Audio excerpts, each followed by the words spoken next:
Welcome to Conversation Kitchen. I'm Mariah Kessler with Hungry for Truth and the South Dakota Soybean Checkoff. We're teaming up with local food makers to create delicious recipes using soy and South Dakota ingredients. Today we're here with Chef Jordan. What are we making here today? Today we're going to make a chicken adobo, so a Filipino style chicken thighs. You can use other things like lamb shank I've used short ribs, but mainly it's a combination of adobo. Usually people think it's Spanish or Mexican. This is Filipino in background, and it has a 50-50 combination of soy and vinegar. Okay. And then braised until tender, and we'll serve it over rice. So what's step one? Step one, we turn this pot on. So there's a lot of connective tissue in these thighs, which is good for braising. So we're gonna put some color on both sides. I'm gonna lightly salt and pepper them.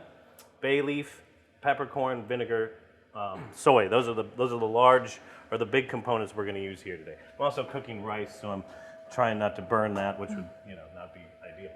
So tell us a little bit more about your background. So you are from Sioux Falls originally, Yeah. and you had travels and schooling and a few different experiences, and then you made it back to Sioux Falls. Yeah. So the easy summation would be Roosevelt grad with my business partner and great friend of 29 years at this point.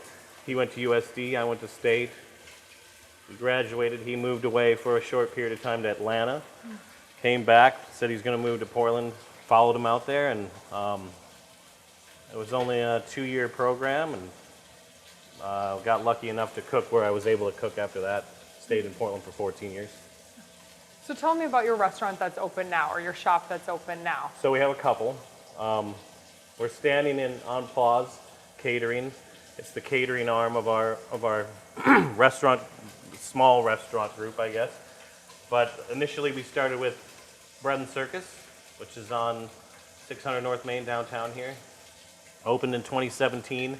So we opened that in 2017. It's 2023 almost, right? So 6 years, which is quite an accomplishment, I guess.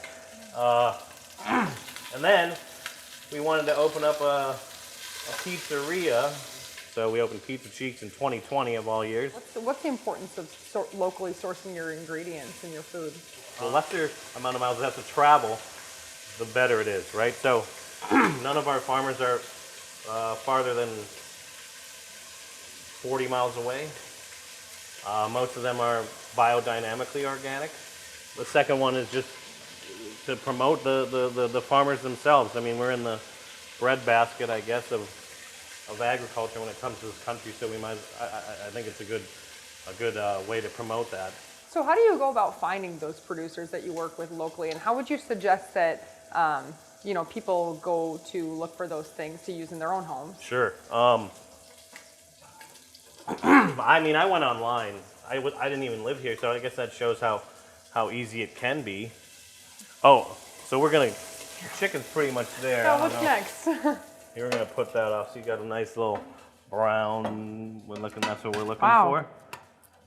Crispy and brown. So I'm gonna leave this on like medium-low heat. So we have garlic and onions, julienne. We're gonna add that.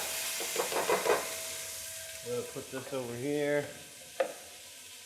We're gonna add a pinch of salt and black pepper because the black pepper is prevalent in this recipe. We're also gonna add whole black peppercorns and bay leaf. So dried bay leaf, you can find these anywhere at this point, and whole black peppercorns. They'll soften up in the cooking process. So side note, you can see like these little brown bits on the bottom. That's what we're scraping off, which is called fond. That's the technical term. That's what this deglazing of these liquids will be. We're gonna add a little bit of white vinegar. You can use apple cider, I guess, if you wanted to. A splash of soy. That's the salt. So we're not gonna add, we're gonna taste this too, so just to make sure that we're okay. And then this is chicken stock. So you added soy sauce to this recipe. What are some of the benefits of adding soy? For me, I mean, I just grew up with it. I'm half Japanese, and I never saw it not in the house. So even in the 80s, it's a salt component too. And umami, which is the fifth flavor, I guess. Kind of savory, adds a savory note. And it's in this dish in particular, it's a balance of like a lot of Southeast Asian dishes. So salty, sweet from the onions and whatnot. Savory, salty, sweet, a little bitter from the bay and the peppercorn, and then the vinegar is the acid. Well, there you have it. Thanks for joining us today, Jordan. Thank you. Head to hungryfortruthsd.com and our social channels where we're serving up truth and delicious recipes daily. Where can we find you and your delicious meals, Jordan? You can find us at